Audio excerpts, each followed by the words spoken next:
तो आज हम करेंगे the making of global world के क्वेश्चन आंसर्स। तो शुरुआत करते हैं क्वेश्चन नंबर 1 के साथ।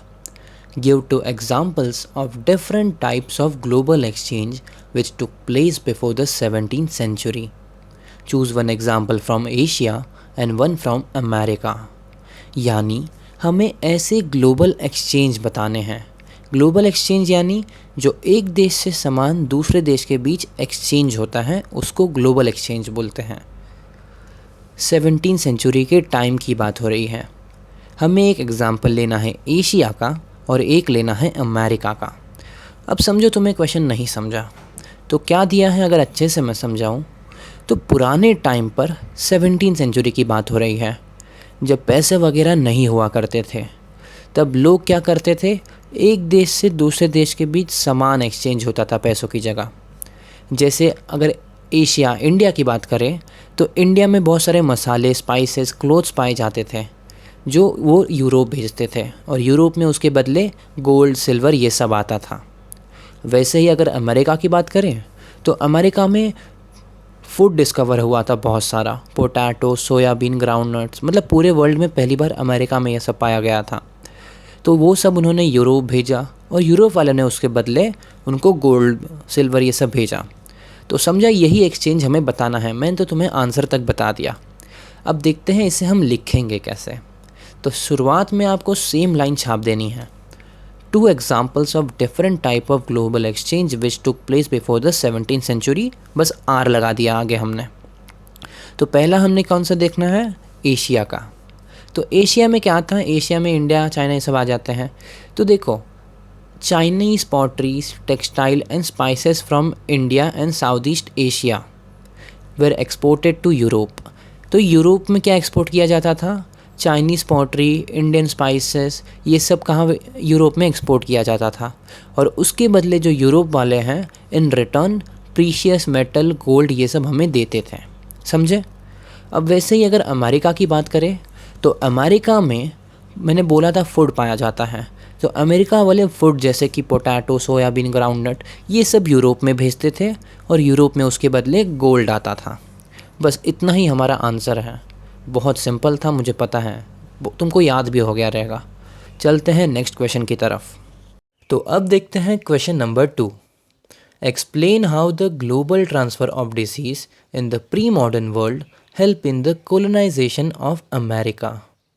क्वेश्चन बोल रहा है कि कैसे डिसीज़ का यूज़ करके, यानी बीमारियों का यूज़ करके अमेरिका के ऊपर कब्ज़ा किया गया था। तो एक बार हिंदी में समझो इसका आंसर। तो बात ये थी कि अमेरिका वाले बहुत ज़्यादा आइसोलेटेड थे, यानी अपने में ही खुश थे, उनको कोई भी देश से लेना देना नहीं था। पर ये बात जब यूरोप वालों को पता चली कि अमेरिका भी एक देश है और वहाँ के लोग एकदम सुख शांति से रह रहे हैं बिना कोई टेंशन के, तो उन्होंने सोचा अब भाई इनके ऊपर अब कब्ज़ा करना पड़ेगा। बहुत चैन से जी लिए। तो उन्होंने देखा कि अमेरिका में कोई भी डिसीज़ नहीं फैली है, यानी बीमारियाँ नहीं फैली हैं। और इस टाइम पर यूरोप में एक बीमारी फैली थी जिसको स्मॉल पॉक्स बोलते हैं। अब स्मॉल पॉक्स से इनको इम्यूनिटी भी डेवलप हो गई थी। जैसे कोरोना से हमें इम्यूनिटी डेवलप हो गई है, वैसे ही इन्हें भी स्मॉल पॉक्स से इम्यूनिटी डेवलप हो गई थी। लेकिन अमेरिका में तो ये अभी तक फैला ही नहीं था वायरस। तो उन्होंने सोचा कि अगर हम अमेरिका में ये वायरस, ये डिसीज़ फैला दें तो बिना लड़ाई झगड़ा किए इनके ऊपर कब्ज़ा कर सकते हैं। उन्होंने ऐसा ही किया। उन्होंने अपने देश से कुछ इन्फेक्टेड पीपल को अमेरिका में छोड़ दिया और कुछ ही सालों में पूरे अमेरिका में एकदम हाहाकार मच गया। सबको स्मॉल पॉक्स होने लगा, बहुत लोगों की जान चली गई और बिना लड़ाई झगड़ा किए अमेरिका के ऊपर इन्होंने आराम से कब्ज़ा कर लिया। तो कैसे इन्होंने दिमाग लगाया था। अब देखते हैं हम आंसर लिखेंगे कैसे। तो first point, as America was isolated so the original inhabitant had no immunity against these dreadful germs and viruses. यानी कि अमेरिका एक आइसोलेटेड कंट्री था, यानी उसको कोई देश से लेना देना नहीं था, जिस वजह से इनके पास इम्यूनिटी भी नहीं थी ये स्मॉल पॉक्स नाम की वायरस से लड़ने की। Second point, small pox proved a deadly killer. Once introduced, it spread deep into the continent, killing several community and paving the way for conquest. अब जब ये स्मॉल पॉक्स यहाँ पर आया तो ये पूरे अमेरिका में फैल गया और ये बहुत से लोगों को मार दिया। बहुत से लोग बीमार भी पड़ गए थे। पूरे अमेरिका में हाहाकार मच गया था। अब इससे इन्होंने आराम से इन पर कब्ज़ा करना चालू कर दिया। देखते हैं third point. These germs were more dangerous as compared to guns and firearms because guns could be brought or captured, but there was no answer for these germs. यानी एक बार के लिए अगर इन लोग हथियार से मारते, गन से मारते, तो हम लोग एक बार के लिए इन पर दूसरा हमला कर सकते थे, लेकिन इन्होंने तो हमके ऊपर जर्म्स छोड़ दिए, अब वायरस छोड़ दिया। अब इसके लिए हम लड़ ही नहीं सकते इनसे, हमारे पास आंसर ही नहीं है। तो आराम से यूरोप वालों ने इन पर कैप्चर कर लिया था। अब चलते हैं नेक्स्ट क्वेश्चन की तरफ। तो अब देखते हैं question number 3। Right a note and explain the effect of the following. यानी हमें अब जितने भी क्वेश्चन आएंगे नोट लिखना है और एक्सप्लेन करना है। ABCD करके जो भी क्वेश्चन आएंगे उसका हमें आंसर देना है। तो फर्स्ट है A, the British government decide to abolish the corn law. यानी ब्रिटिश गवर्नमेंट ने कॉर्न लॉ हटा दिया, उससे क्या इफ़ेक्ट हुआ ये हमें बताना है। तो अब पहले समझो कॉर्न लॉ होता क्या है। तो ब्रिटेन में पहले बहुत सारे कॉर्न बाहर से इंपोर्ट होते थे, यानी बाहर से जो भी अनाज है वो आता था। अब इससे क्या हुआ, जो ब्रिटेन के फार्मर हैं उनको बहुत नुकसान होता था क्योंकि कोई उनसे नहीं लेता था अनाज। इन्होंने क्या किया, गए सरकार के पास और बोले प्लीज़ कॉर्न लॉ लगा दो ताकि बाहर से इंपोर्ट होना बंद हो जाए और हमारे से लोग अनाज खरीदें। तो ऐसा ही किया सरकार ने, कॉर्न लॉ लगा दिया। लेकिन इसकी वजह से अब लोगों को मजबूरी में यहाँ के फार्मर से सामान लेना पड़ता था और इन लोग थोड़ा महंगा में देते थे, जिस वजह से धीरे धीरे करके बहुत ज़्यादा महंगाई बढ़ गई और लोग रह नहीं पा रहे थे। तो सब लोगों ने मिलके क्या किया, सरकार के पास गए और बोले कि प्लीज़ कॉर्न लॉ हटा दो, इससे हम लोग रह नहीं पा रहे। सरकार ने भी मान ली इनकी बात। अब उससे क्या हुआ, वापस सस्ते में बाहर से इंपोर्ट होने लगा खाना, अनाज। तो इससे जो इधर के फार्मर्स से इनको बड़ा नुकसान हो गया क्योंकि अब इनसे वापस कोई नहीं ख़रीद रहा था। तो इन्होंने क्या किया, इन्होंने काम धंधा छोड़कर चले गए सिटीज़ में और सिटीज़ में जाके एज अ वर्कर काम करने लगे क्योंकि वैसे भी अब इनसे कोई ख़रीदने वाला थोड़ी ना था अनाज। तो यही हुआ था। अब यही चीज़ तुम लिखोगे कैसे, तो देखो हमें क्या लिखना है, इफ़ेक्ट लिखना है, कॉर्न लॉ के हटने के बाद क्या हुआ था। तो first point, after the abolition of corn law food could be import into Britain more cheaply than it could be produce within the country.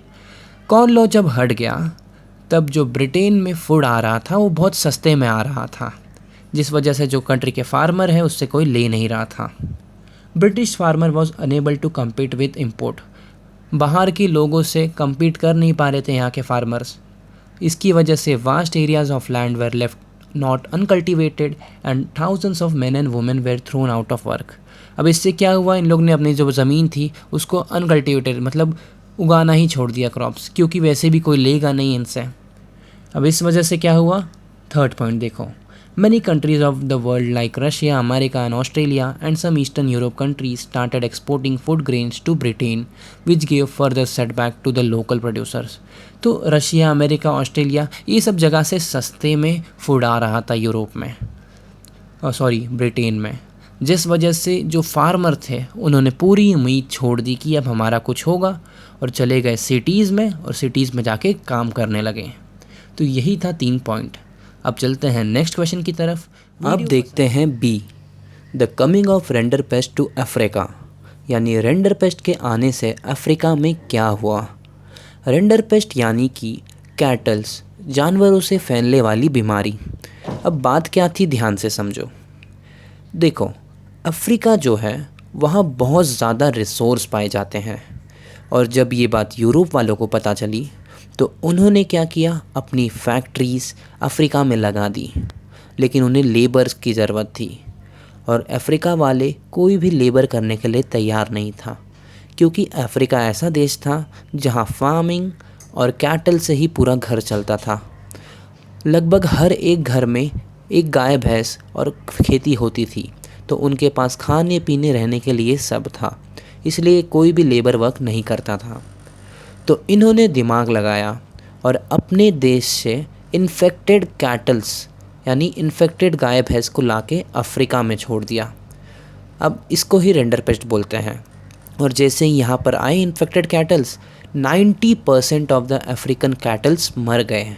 मतलब 90% गाय भैंस सब मर गए थे अफ्रीका में। अब मजबूरी में यहाँ के लोगों को लेबर वर्क करने जाना पड़ा, क्योंकि उन्हें अपना घर चलाना था। तो ऐसे दिमाग लगाया इन्होंने और धीरे धीरे करके यूरोप वाले ने अफ्रीका पर पूरी तरह से कब्ज़ा कर लिया। अब यही चीज़ हम लिखेंगे कैसे आंसर में, वो देखते हैं। फर्स्ट हम इंट्रोडक्शन लिखेंगे। Rinderpest arrive in Africa in late 1880s। तो 1880s के टाइम पे रेंडर पेस्ट ये बीमारी इन लोगों ने छोड़ दी थी यहाँ पे, और विद इन 2 years ये पूरी तरह से फैल गया था। अब देखते हैं पॉइंट्स में कैसे लिखेंगे। फर्स्ट है लॉस ऑफ कैटल। इससे कैटल्स का नुकसान, कैटल्स मर गए थे। The disease were carried by infected cattles import from British Asia.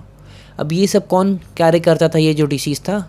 Of course infected kettles यानी इन्फेक्टेड जानवर, उनकी वजह से ही तो ये हुआ। ये क्यों लाया था जानवर? ये लाया इसलिए था, किस नाम पे लाया था कि ये जानवर हम खिलाएंगे जो भी सोल्जर हैं जो लड़ रहे हैं उनको, लेकिन जानबूझ के ला के छोड़ दिया अफ्रीका में।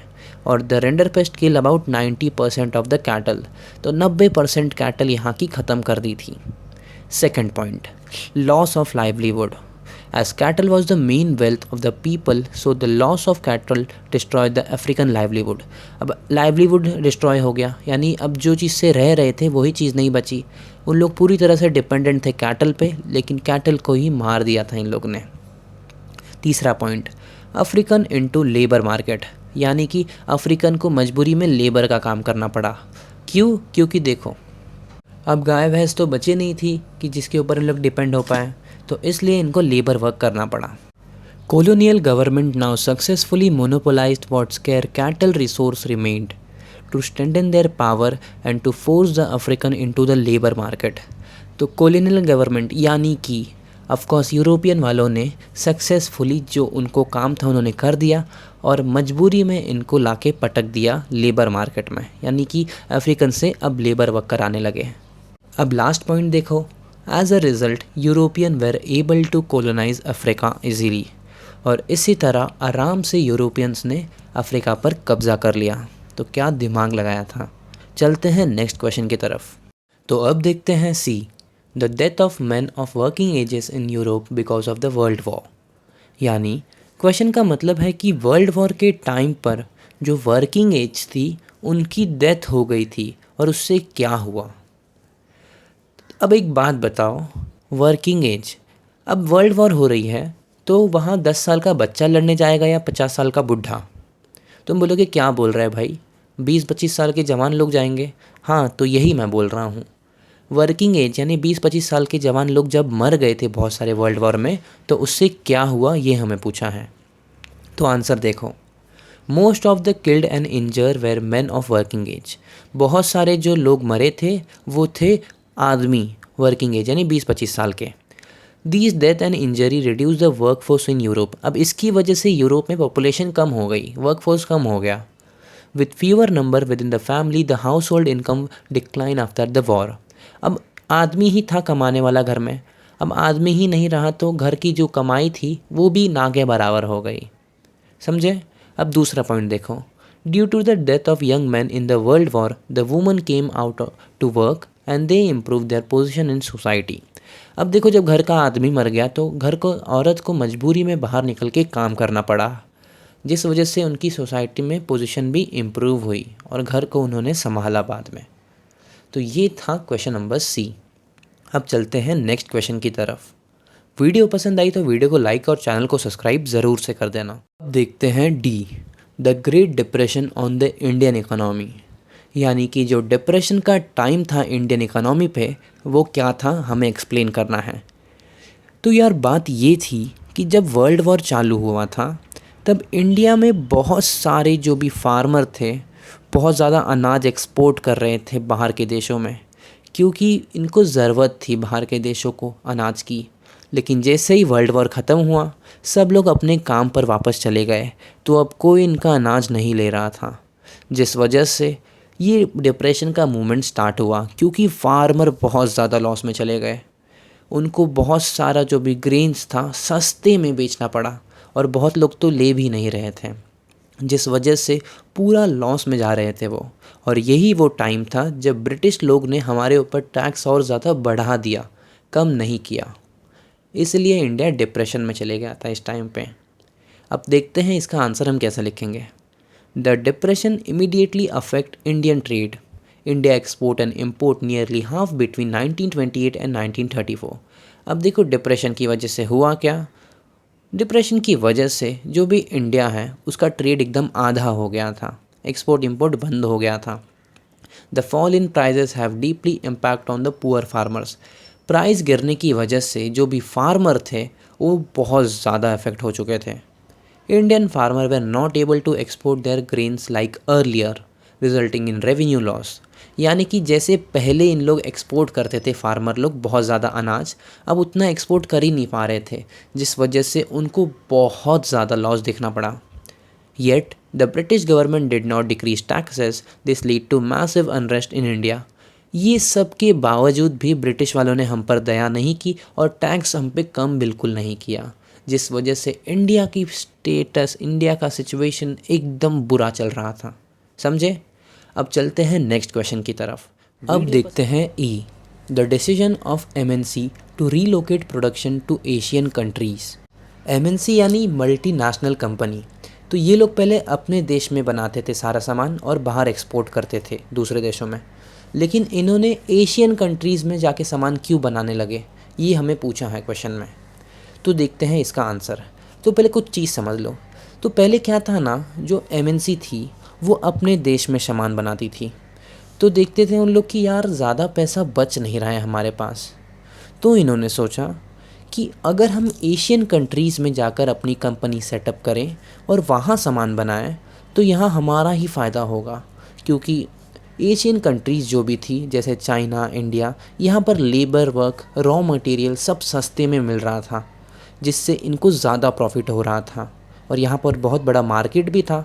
तो एक साथ 2 से 3 तीर पे निशाना मार रहे थे इन लोग, तो यही इन्होंने किया। तो अब आंसर क्या लिखोगे? Wages are relatively low in Asian countries due to excess supply of workers. अब वेजेस बहुत कम होते हैं, यानी कि लेबर चार्ज बहुत कम होता है इन सब कंट्रीज़ में। दूसरा point, most of the economic have low cost structure, यानी कि यहाँ पर सब काम सस्ते में होता है। तीसरा, most of these countries have a huge market, यानी कि ये सब बहुत ज़्यादा पॉपुलेटेड कंट्री थी, तो इससे क्या था, इससे इनके पास बहुत बड़ा मार्केट था जिससे इन लोग अपना ज़्यादा से ज़्यादा सामान बेच पाएँ। और चौथा पॉइंट जो कि आखिरी पॉइंट है, the Asian economy grew and this was increase in employment. देखो भाई, 3 फ़ायदा तो हुआ एमएनसी का कि इन लोग को सस्ते में काम मिल गया, मतलब सामान बेच दिए इन लोग। अब फ़ायदा हुआ इन कंट्रीज़ का भी, जिन कंट्रीज़ में इन लोग ने जाके ये सेटअप किया, क्योंकि इन कंट्री के जो लोग हैं उनको मिल गया काम। दूसरी बात, इन कंट्री की जो इकोनॉमी है वो भी ग्रो हो गई इसकी वजह से। तो देखा, फ़ायदा यहाँ पर कंट्री का भी हो गया था। तो ये था हमारा ई। अब चलते हैं नेक्स्ट क्वेश्चन की तरफ। अब देखते हैं question number 4। Give 2 example from history to show the impact of science and technology on food availability.